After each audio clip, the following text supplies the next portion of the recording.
വടക്കാഞ്ചേരി മുനിസിപ്പാലിറ്റിയിൽ ആര്യമ്പാടത്ത് പ്രവർത്തിക്കുന്ന സാമൂഹ്യനീതി വകുപ്പ് മോഡൽ സായം പ്രഭ ഹോമിലെത്തുന്നവർക്ക് അമ്മ തങ്കയുടെ പാട്ടുവരികൾ ഹൃദ്യമായ അനുഭവമാകും.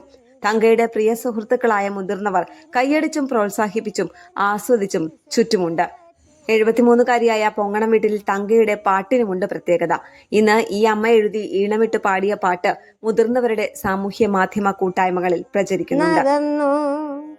എരിവയിൽ കൂശാതെ നടന്നലഞ്ഞു, കാറും കോളും തിരയടിച്ചുയരുമ്പോൾ മറയുന്നു ഞാനെങ്ങോ ദൂരെ. കാറും കോളും തിരയടിച്ചുയരുമ്പോൾ മറയുന്നു ഞാനെങ്ങോ ദൂരെ. ദൂരെ ദൂരെ ദൂരെ ഒരു നാഴി മണ്ണാണെന്നുമെൻ മോഹം, അതിലൊരു കൂരയാണെൻ്റെ സ്വപ്നം. തദ്ദേശ സ്വയംഭരണ സ്ഥാപനങ്ങളുമായി സഹകരിച്ച് മുതിർന്ന പൌരന്മാർക്കായി പകൽ പരിചരണ സൌകര്യങ്ങൾ നൽകുന്ന സാമൂഹ്യനീതി വകുപ്പിന്റെ പുതിയ സംരംഭമാണ് സായം പ്രഭ ഹോം പദ്ധതി.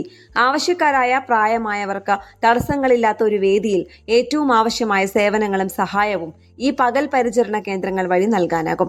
മുതിർന്ന പൌരന്മാർക്ക് അവരുടെ പ്രായക്കാരുമായി ഇടപഴകാനുള്ള അവസരം ഈ പകൽ പരിചരണ സൌകര്യങ്ങൾ നൽകുന്നു. പകൽ സമയത്ത് ഏകാന്തത അനുഭവിക്കുന്ന പ്രായമായവർക്ക് ആശ്വാസം നൽകാൻ ഈ പദ്ധതി വഴിയൊരുക്കുമെന്ന് തൃശൂർ ജില്ലാ സാമൂഹ്യനീതി ഓഫീസർ പ്രദീപൻ KR പറഞ്ഞു.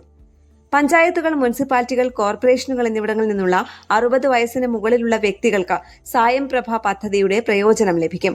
ഓരോ സായം പ്രഭ ഹോമുകളിൽ നിന്നും കുറഞ്ഞത് 20 ഗുണഭോക്താക്കൾക്കെങ്കിലും ഈ സേവനം നൽകാൻ കഴിയും. ശാരീരികവും വൈകാരികവും സാമൂഹികവുമായ ആവശ്യങ്ങൾ നിറവേറ്റുന്നതിനായി രൂപകൽപ്പന ചെയ്തിട്ടുള്ള പ്രവർത്തനങ്ങളിൽ പ്രായമായവരെ വ്യാപൃതരാക്കുന്നതിനായി സായം പ്രഭ കേന്ദ്രങ്ങൾ വിപുലമായ പ്രവർത്തനങ്ങൾ വാഗ്ദാനം ചെയ്യുന്നു. കഴിഞ്ഞത് കഴിഞ്ഞു, ദുഃഖങ്ങൾ ഓർത്ത് നാം വിലപിക്കേണ്ടതില്ല. ഉള്ള നാളുകൾ സന്തോഷത്തോടെ ചിരിച്ചും കളിച്ചും ഒത്തുചേർന്നും ആഘോഷമായി ജീവിക്കുക. ആര്യമ്പാടം സാമൂഹ്യനീതി വകുപ്പ് സായം പ്രഭ ഹോമിലെ കൂട്ടുകാരായ മുതിർന്നവർക്ക് തങ്കയുടെ കരുത്തു പകരുന്ന ഉപദേശവാക്കുകളാണിത്. എഴുത്തും വായനയും കളിയും പാട്ടും സ്നേഹക്കൂട്ടുമായി തങ്ക എന്ന അമ്മ ജീവിതയാത്ര തുടരുകയാണ് കരുത്തോടെ. മാറിവരുന്ന കാലഘട്ടത്തിൽ മുതിർന്ന പൌരന്മാർക്ക് ഏറെ ആശ്വാസവും കരുത്തു പകരുന്ന ഇടങ്ങളായി സായം പ്രഭ ഹോമുകൾ മാറുമെന്ന് സായം പ്രഭ മാനേജർ ആയ മാർഷൽ C. രാധാകൃഷ്ണൻ പറഞ്ഞു. കേരള പ്രണാമ ന്യൂസ്, തൃശൂർ.